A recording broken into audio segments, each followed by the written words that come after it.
Vous êtes sur e-radio. Bonjour à tous, vous êtes prêts pour votre balade sonore? C'est parti pour Dakar au fil des arts. Dakar au fil des arts avec Mohamed Kandji. Pour votre 4e épisode, Dakar au fil des arts vous amène à Pikine. Créée en avril 1952, la ville de Pikine est une agglomération périphérique située au centre de Dakar. Son histoire se confond avec celle de la restructuration de Dakar dans le cadre des projets d'aménagement urbain avec la création de banlieues peuplées de déguerpis des quartiers centraux et de migrants ruraux à la recherche d'un emploi. Pikine est une ville artistique. Beaucoup de ses fils s'activent dans la musique, la danse, la lutte ou le rap. Le rap, justement, un moyen d'expression pour bon nombre de jeunes dans la banlieue, particulièrement à Pikine, où des groupes engagés se distinguent.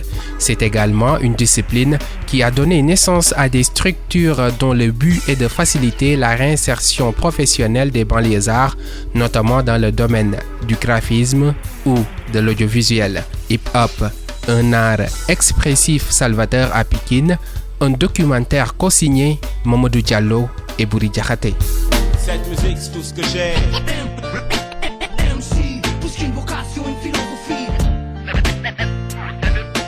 Monsieur Koulibaly Aziz, Abdul Aziz, mais les gens m'appellent beaucoup plus Aziz Koulibaly, mais maintenant je préfère Abdul Aziz Koulibaly. Animateur présentateur de Radio Sud FM, bon, je suis animateur télé, animateur radio, promoteur.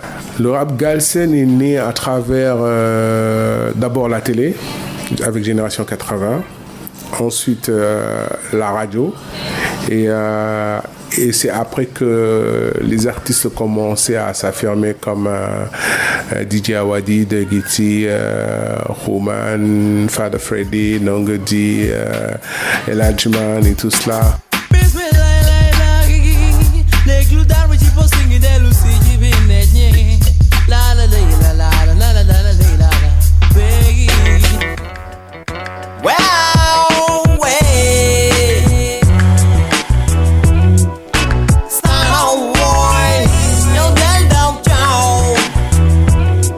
On se retrouvait pratiquement nous tous à la boîte de feu d'Ambandir du Sunset Sahel. C'est là-bas où nous tous on se retrouvait. Waouh! Rien que pour la télé, je crois que j'ai commencé en 86. Si j'ai bonne mémoire, hein, si je ne me trompe pas. C'est en 1986 qu'on a commencé à fréquenter la télé.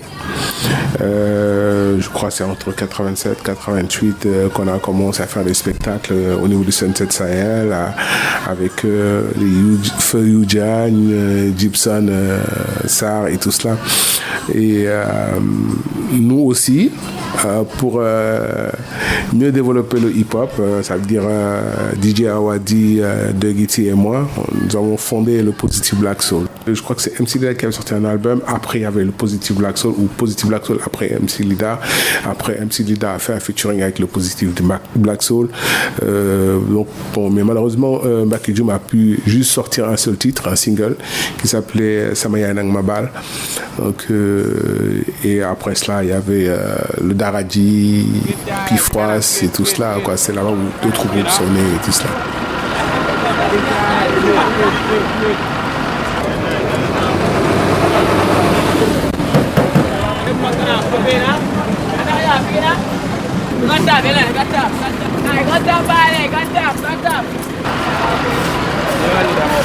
Mon nom c'est Arona Faye. Je suis artiste rappeur et je réponds par Aro dans le mouvement du hip-hop galsen. Ouais. Et en 2000, bon, on s'est dit que pourquoi pas monter notre propre groupe parce qu'on avait aussi des choses à dire, des choses qu'on a vécues et des choses qu'on voit chaque jour dans notre zone, dans la banlieue. Donc on a créé notre crew, on l'a appelé Coalition Nyombam.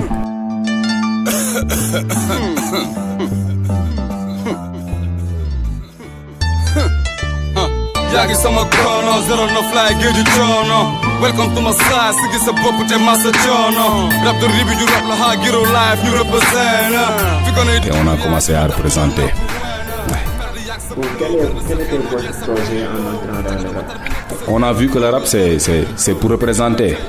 Donc nous, on était là, dans la banlieue, on voyait tout ce qui se passait.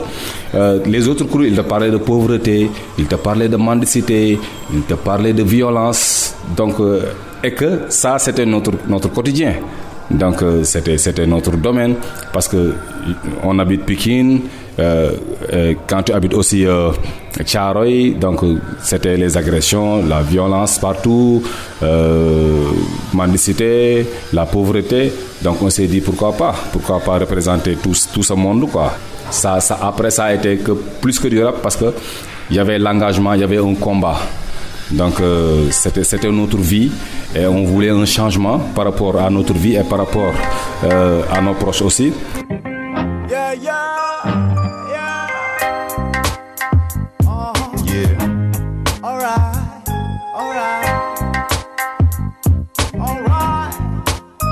Yo, life be ci lu ndaw loo xamul lay wékku lu war a amay am man awma lu may rëccu tànn naa sama yoon lu ma ci fekkal xam du waaye dinaa ko def tànqam lu baati may teggi loo ndax mbedd meema sas waxal ko yëg-yëgam. Je m'appelle Youssoufa Fahessar, je suis doctorant à l'UCAD et artiste 3. La dénonciation des tares sociales a très vite été l'une des marques de fabrique du rap sénégalais. Les premiers textes, comme les premiers textes du rap en général, étaient des textes de jeunes qui cherchaient juste à s'exprimer. Peut-être que dans la démarche, il y avait quelque chose de contestataire, mais dans le contenu, il n'y avait rien de contestataire. Les premiers raps dans les blocs Paris, aux States, etc., c'était des textes pour faire la fête. Les premiers raps au Sénégal, c'était des gens aussi qui essayaient de repliquer des choses qu'ils ont vues à travers des magazines ou bien dans des documentaires. Mais très vite, il y a eu une tendance à essayer de se faire chroniqueur de la société.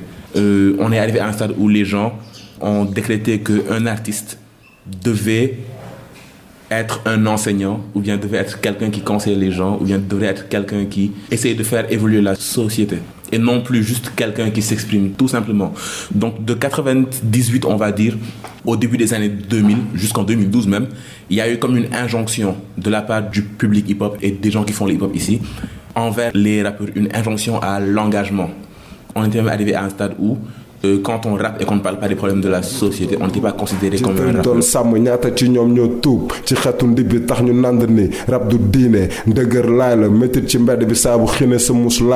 Ernest laa tudd et sama turu artiste mooy Cap de Sës. Je m'appelle Ernest. Mon nom d'artiste est Cap de Sës. Ma fonction, c'est le hip-hop, le rap. Nous, on allait au TNB pour voir des spectacles de hip-hop extraordinaires. Pour nous qui habitions la banlieue et qui vivions le rap, on allait au TNB parce que les BMJ étaient le reflet de toute la banlieue. Nos frères qui étudiaient au lycée Lamine Gueye, quand on leur demandait quel est votre groupe de rap, ils répondaient les BMJ parce que c'est eux qui représentaient dignement la banlieue à travers le Sénégal. C'est le BMJ qui concurrençait les PBS et tous les autres groupes. On allait au TNB presque chaque samedi et on payait 500 francs. Des fois, on marchait pour revenir, d'autres fois, on passait la nuit chez nos copains.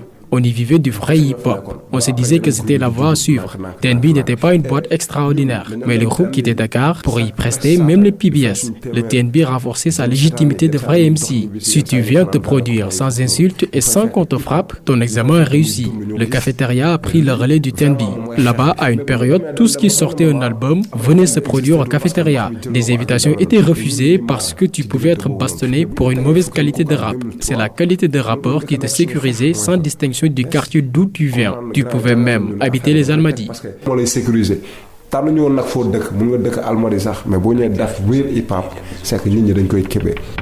Et avec les opportunités vient la corruption.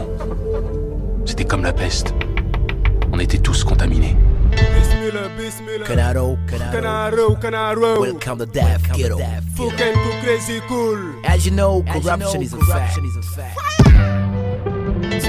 Many say they never wanna change.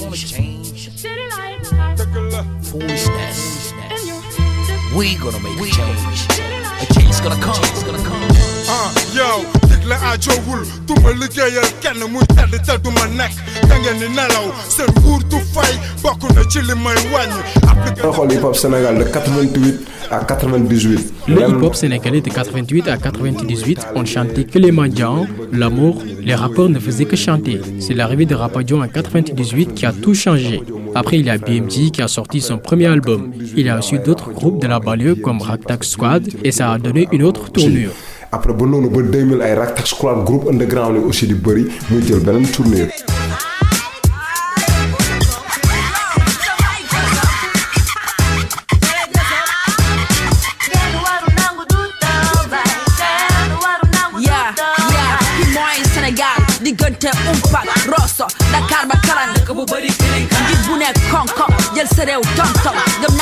Les rappeuses, on peut dire qu'au début, c'était des rappeuses par procuration. Il y a, bon, c'est trop dur ce que je dis. Je vais peut-être mettre de la nuance, mais il y a eu une génération de rappeuses qui, historiquement, on le sait, rappaient des textes que des hommes écrivaient pour elles. Et souvent, ont joué un rôle que des hommes leur ont donné. Il y en a quelques-unes qui ont défié cet ordre-là, qui ont rappelé leurs propres textes et leurs propres réalités. Mais jusqu'à très récemment, on voyait que les femmes dans le rap sénégalais produisaient un discours qui est le discours que les hommes sénégalais attendent des femmes sénégalaises. Donc, etc. CI, gauche, droite. Mais dans la période de 98 aux années 2000 dont vous parlez tout à l'heure, où le rap contestataire est la forme de rap qui était la mieux partagée, aviez-on remarqué des femmes dans le game? Il y avait des femmes, bien sûr. Il y avait Fatim dans BMG 44, il y avait le groupe Alif qui est l'un des groupes pionniers qui avait un discours, on va dire, politiquement correct. Tu vois, il y avait Sistefa qui est encore en train de rapper, qui n'est plus au Sénégal, qui n'est plus basé au Sénégal, mais qui vient régulièrement et qui est particulièrement engagé. Voilà, il y a un autre groupe qui me vient à l'esprit, c'est Farafina Mousso, qui est un collectif qui n'a pas duré, mais qui était un mélange de hip-hop et de musique afro. Mais je pense pas que c'est juste de dire qu'elles étaient là juste pour amuser la galerie. C'était des femmes qui avaient une passion pour le rap, qui avaient un discours, quelque chose à défendre et quelque chose qu'il faut pas perdre de vue, c'est que leur discours était aussi adapté à leur époque et à la position de la femme dans la société à cette époque. Et replacé dans le contexte, le simple fait que ces femmes aient eu le courage de se mettre au devant de la scène et de prendre le micro est quelque chose, à mon avis, de, voilà, quelque part révolutionnaire, ou bien de changeant, étant donné qu'elles n'ont pas été éduquées pour prendre la parole et parler pour elles-mêmes, quoi. Ina Cham, je suis photographe, manager de projet et présidente de l'association Genji Hip Hop. C'est l'association qui regroupe des femmes qui sont dans le hip-hop et les cultures urbaines. Genji veut dire Jigen, c'est le verlan de Jigen, qui veut dire la femme en Wolof. Il y a des problèmes sur tout ce qui est la critique, les limites. En fait, ce que j'ai remarqué, c'est juste que quand tu viens d'arriver, on t'appelle, on te pousse à venir, à t'imposer, à faire des choses. Mais il y a un moment donné où on te rappelle que tu prends trop de liberté, doucement, tu es une femme. Et là, tu vois la limite. En fait, les limites qu'on te crée. Toi, perso, tu n'as pas de limites, mais on te crée des limites parce que tu es une femme. Tu vois, il y a les questions de la société. Ça, c'est même pas dans le mouvement. C'est tout le Sénégal qui est comme ça. Il y a que beaucoup de préjugés sur la femme, la façon dont tu t'habilles, l'heure où tu sors. Ça, c'est pas le hip-hop, c'est le Sénégal qui est comme ça. Donc, tu es en perpétuel combat. Le premier combat, c'est chez toi, où tu te cherches cette liberté d'exercer ton art. Tu traînes pas, tu fais pas du banditisme, tu fais de l'art. Et là, il faut t'imposer pour être libre de faire cet art-là. Et quand prennent un peu plus en main, qui sont un peu moins sous la protection ou bien sous la supervision ou bien sous la direction de rappeurs hommes qui viennent dire ok, tu es une rappeuse, tu dois t'habiller comme ça, tu dois faire ça pour que ta musique touche les gens, et qu'aujourd'hui on est à une époque où une rappeuse ne prend pas de la place juste parce que c'est une rappeuse, mais parce qu'elle a du talent. Alors qu'avant, c'était intéressant d'avoir une rappeuse parce qu'il n'y avait que des hommes. Donc, même si elle n'avait pas de talent, le public allait applaudir et dire qu'elle est forte parce que c'est la seule femme ou bien c'est l'une des seules femmes dans le game. Okay. Mais aujourd'hui, les rappeuses qui sont en train de faire une place dans le game ne sont pas en train de se faire une place parce que ce sont des femmes. Elles se font une place parce qu'elles rappent bien et qu'elles rappent des fois mieux, souvent même mieux que beaucoup d'autres hommes. Tu vois, et on entend chez certaines d'entre elles un discours qui est moins celui qu'on attend d'elles. Donc je crois qu'elles sont en train d'avoir leur voix à elles et peut-être qu'elles sont sur le point de remettre en question certains fondements qui ne sont pas forcément justes par rapport à elles. En 2013, j'ai fait une vidéo, genre c'est un petit film documentaire, où les filles, elles ne se connaissaient pas. Tout le monde disait, mais il n'y en a pas. Je suis allée retrouver tout le monde et il y en avait tellement que j'ai écourté. Et ça, déjà, c'était un problème. Elles ne se connaissent pas. Soit il y a un problème de représentativité, soit elles sont là, mais elles ne sortent pas de leur coquille. Et donc, pour nous, l'association fera que tout le monde sorte de sa bulle et puis vienne exprimer son art et puis que les unes poussent les autres. Les rappeurs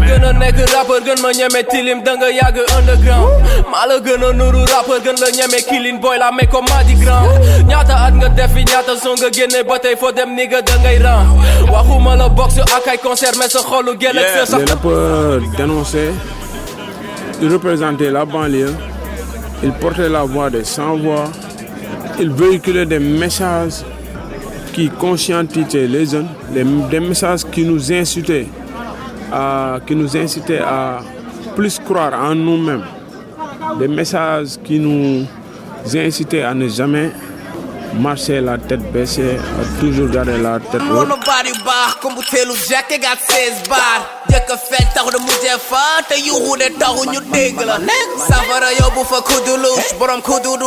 Bon, je vais dire que c'est la suite logique, quoi. Parce que tu sais, quand quelque chose ne change pas, meurt.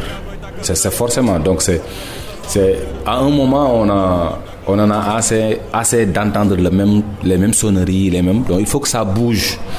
Donc, mais il faut que ça bouge, mais ce serait plus nice que ce soit musicalement. Donc les boys, ils ont arrêté d'avoir cette belle plume là. Donc ils recopient juste les Américains et ils nous amènent ça, quoi. Donc c'est pas non réalité. Tu sais, nous on faisait du rap, mais un combat. Ces jeunes là, ils n'ont pas de combat. Leur combat c'est de se remplir les poches. C'est ça. Donc eux ils se disent qu'aujourd'hui, bon, tu as gagné si tu as une voiture, une maison, c'est ça, quoi. Ils vont vers l'optique. Mais nous, c'était un combat. Donc, un jeune là engagé, non. Qui a un combat, non. Je ne crois pas. Je ne le vois pas. Parce que tu sais, avec ton rap, tu peux aider soit les handicapés, soit les... Donc, il faut faire ce rap-là à un moment, un rap social. Donc, je sais pas. Nous, on bossait à un moment avec un centre qui était là-bas à Thiès. Comment on dit, Pouné? Les Pouné, albinos. On travaille avec des albinos. Donc, on donnait de l'argent, on faisait des soirées gratuites pour eux. Donc, c'est ça, cet engagement-là. Donc, ces boys-là, ces boys money, wesh, cash. Non, je ne crois pas qu'ils vont le faire.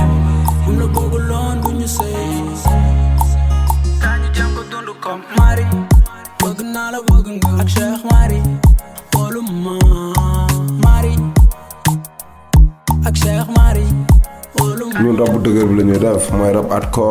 nous faisons le rap hardcore. C'est le rap underground, le rap qui conscientise. On n'est pas seulement des rappeurs, on est aussi des activistes. On se bat pour notre quartier, pour notre communauté. On a mis en place des projets pour notre localité. Donc au-delà du rap, on est dans tout ça. Au-delà de rap, nous ci business yooyu noonu yëpp quoi. Kon rap engagé la ñuy def.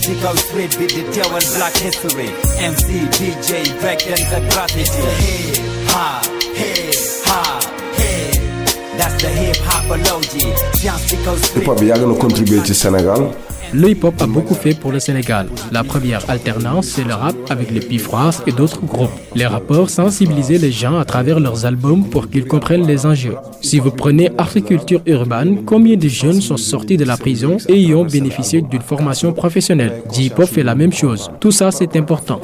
ñaata nit ñoo jógee ci jël bi ñëw defaroo ci J-hop wala Africulture urbaine et pour nous loolu c'est important ñun mënuñu ko foowee. Les Chinois sont eux qui font. Si vous vous taisez, vous allez écouter la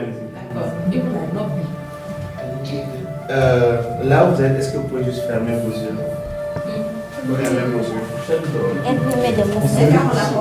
Je m'appelle Moustapha Sall, plus connu sous le pseudo de Sall Ngari. Je suis membre d'Africulture Urbaine, membre fondateur. Je pilote aussi le projet de formation NAL, Natangué Arle. C'est une formation dédiée aux jeunes, des jeunes qui vraiment n'ont pas les moyens de pouvoir s'offrir ces formations-là.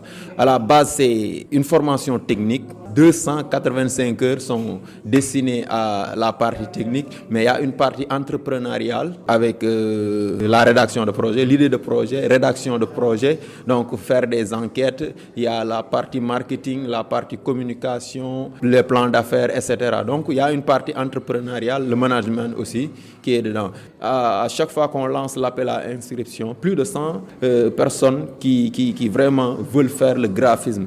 Donc il y a la partie vidéo aussi qui est inclus dans l'aspect technique. Nous créons les situations, nous créons les opportunités. Juste avec l'esprit, si tu es vraiment smart, tu peux t'en sortir. Et c'est ce que nous essayons de leur inculquer avec des professeurs qui sont vraiment des personnes qui maîtrisent la chose.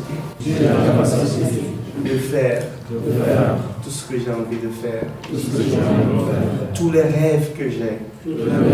Moi, c'est Bright Mlano Itiko, je suis formateur en développement personnel, de compétences de vie. C'est de leur permettre de se connaître soi-même, d'avoir des valeurs, des compétences naturelles, des compétences qui peuvent leur permettre de pouvoir s'insérer, de pouvoir bien vivre dans la société. Par exemple, la confiance en soi, les techniques de négociation, comment s'apprécier soi-même, comment faire des remarques constructives. D'abandonner quoi qu'il se passe. Quoi qu'il se passe. Never give up. Never. Jamais abandonner.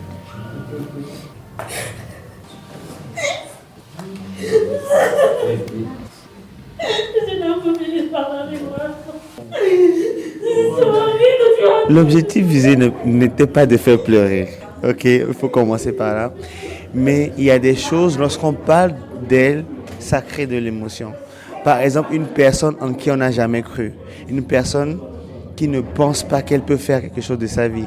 Et tout d'un coup, cette personne comprend qu'elle a de la valeur, comprend qu'elle a la capacité, qu'elle peut réaliser ses rêves. Ça crée de l'émotion nécessairement. J'ai fait la formation, ma sélection pour faire la formation ici.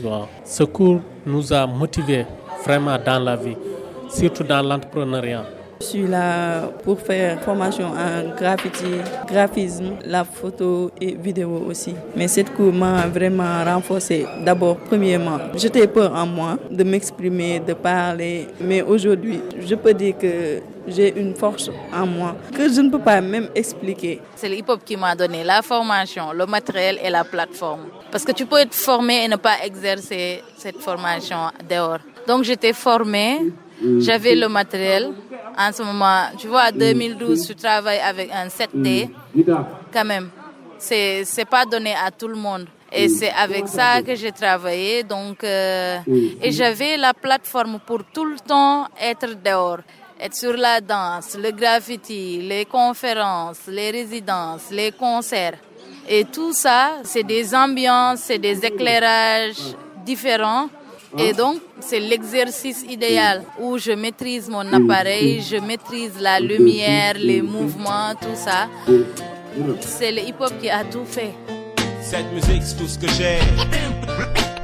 MC, plus qu'une vocation, une philosophie. Vous venez d'écouter Hip Hop, un art expressif salvateur à Pikine, un documentaire co-signé Mamadou Diallo et Bouri Diakhaté que nous remercions. Merci également à Laetitia Koslova et à l'Institut français de Dakar qui ont produit ces balades sonores. Nous ne pouvons pas oublier Maxime Sen qui a assuré la partie technique. Dakar au fil des arts, c'est fini pour aujourd'hui. Retrouvez la rediffusion de cet épisode ce samedi à partir de 9h. Je vous donne rendez-vous vendredi prochain pour un autre numéro de Dakar au fil des arts. Merci à tous.